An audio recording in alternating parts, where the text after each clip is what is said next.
Captain Elias Ford never expected his quiet post on the frontier to change his life. He was stationed on a small supply and relay station orbiting a distant planet in unclaimed space, where the galaxy's marginalized souls often drifted. It was on one of these shifts, amid the dull routine of cargo logs and supply manifests, that Elias picked up a distress signal.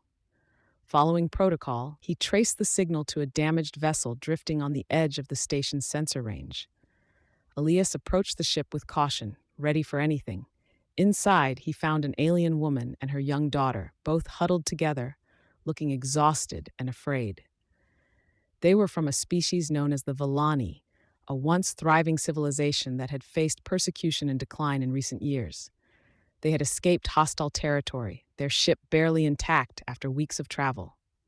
Elias, who had seen his share of suffering on his journeys, felt a surge of empathy. Without hesitation, he offered them sanctuary on the station. The woman, Alara, and her daughter, Lyra, accepted, their gratitude evident despite their wariness. Alara explained how they had been separated from the rest of their kin, how they had barely escaped with their lives. She was a scientist, and Lyra, barely 7 years old, was curious and bright despite her ordeal. The following days were a whirlwind of adjustments. Elias arranged temporary quarters for them, brought them food, and provided them with medical care. Alara was hesitant at first, wary of trusting anyone after so many years of struggle, but Elias's kindness and warmth slowly won her over. Little Lyra was quick to adapt, her innocent wonder bringing light and laughter to the otherwise silent corridors of the station. She found joy in simple things, like the view of distant stars and the way Earth music played softly in the background while Elias worked. Soon, Elias realized that he had grown fond of them. He would teach Lyra about human games, showing her simple card tricks and telling her stories of Earth.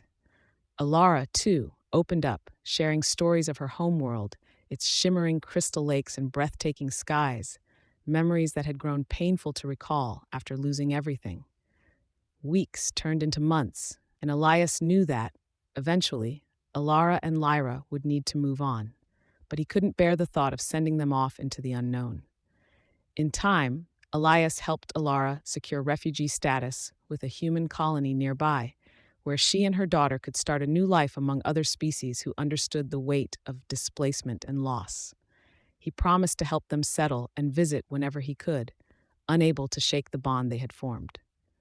As they left the station for their new life, Alara turned to Elias, her eyes shining with a mixture of gratitude and sadness. "You saved us, Elias. We were lost, but you gave us a family." And Elias, who thought he had seen everything the galaxy had to offer, realized that in rescuing Alara and Lyra, he had found his own kind of family in return.